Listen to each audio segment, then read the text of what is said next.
All right. Greetings and welcome back once again. This is Muna. I pray everybody is doing well. Welcome back to the channel. I've been wanting to talk about this one for a minute, and I happen to be on Amazon, and this came across Amazon, and I said, all right, you're back. So I'm going to talk about it. You know how they give you suggested reading, don't know why, but nonetheless, we're going to jump into it.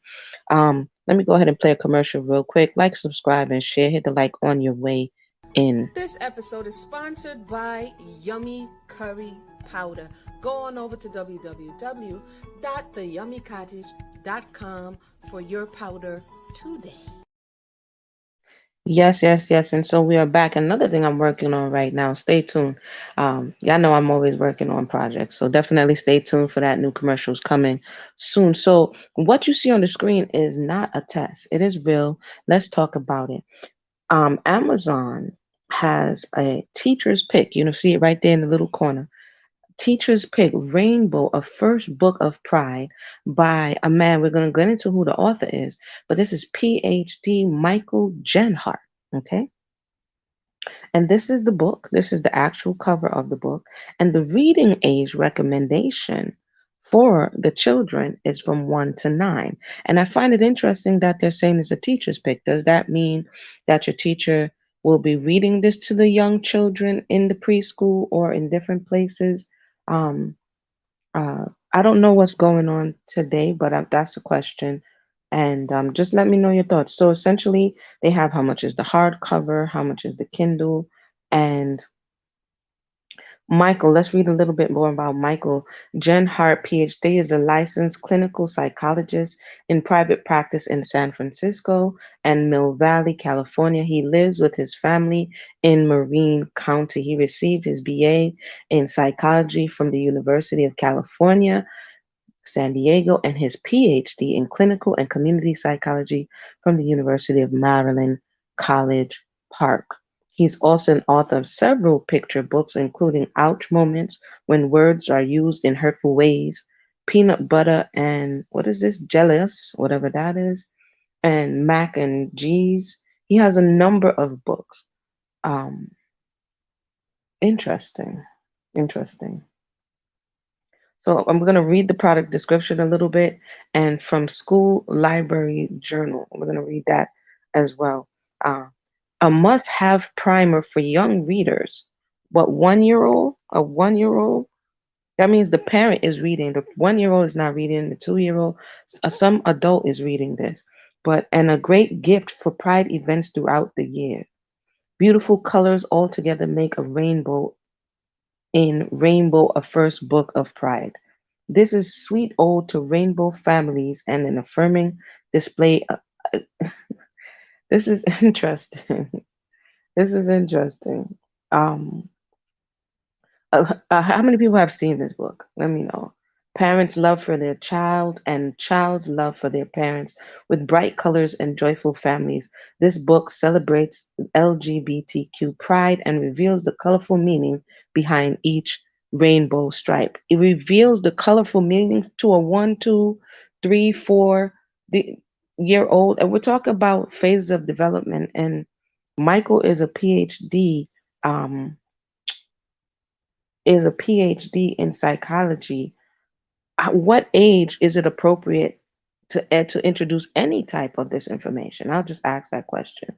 At what page or what age is it appropriate?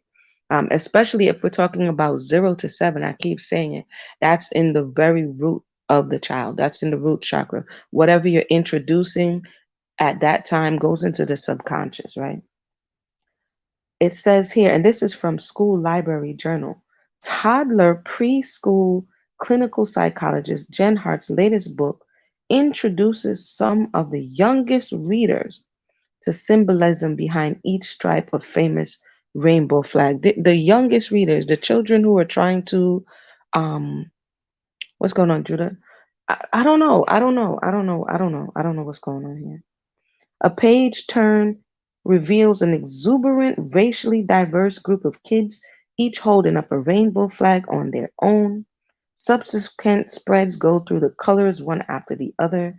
Each spread also depicts same-sex couples, some interracially loving, interacting with I'm trying to.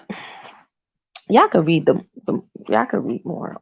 Let me see some of these reviews. Finalists in. I'm looking at the age of these children.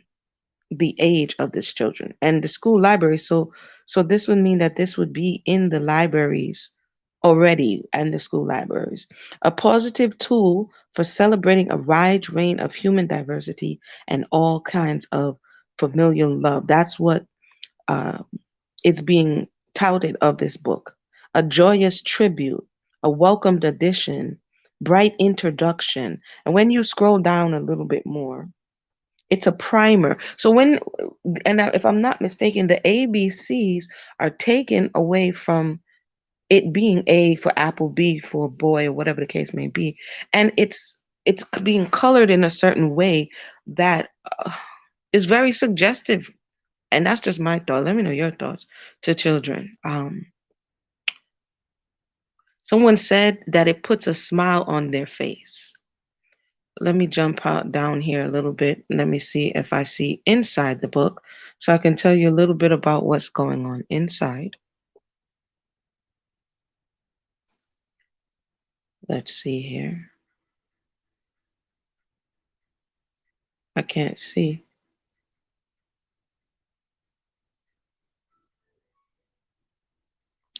Okay, maybe I'm missing a part of the book, but I don't know. Some people are saying it's the best gift. It's informative to a toddler, though, to a 1 year old, to I don't know. I don't know the psychology behind it. Someone is saying good for young children. Another person is saying that kids are way too young to even know what they will be when they are older. Um, Someone else is saying and bringing up the objection that this is not child appropriate for the age that the target audience. Remember, this is a teacher's pick.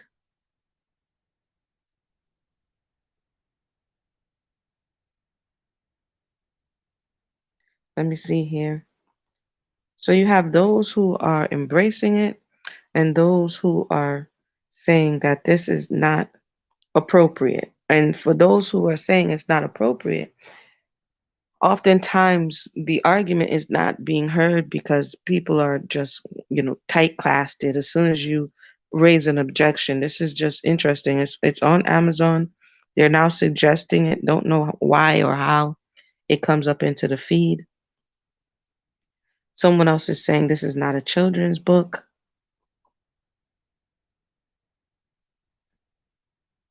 Someone else is saying an amazing introduction. And this is, one of someone named Charlie said kids don't need to know about sex or sexuality until mid. That's what I'm thinking. Like, when did they teach us human sexual behavior and sexuality? I don't. They taught you when you were going into puberty, and then you had to have puberty. You had to have the permission. They sent home. I remember in like sixth grade, going into seventh grade, they sent home a permission slip to your parents to see whether or not they would agree for you to. I think it was a video or talking about puberty for boys and puberty for girls. So I'm trying to figure out when did things change from permission slips to there already being uh, suggested by teachers in school libraries. And I don't know. I don't know.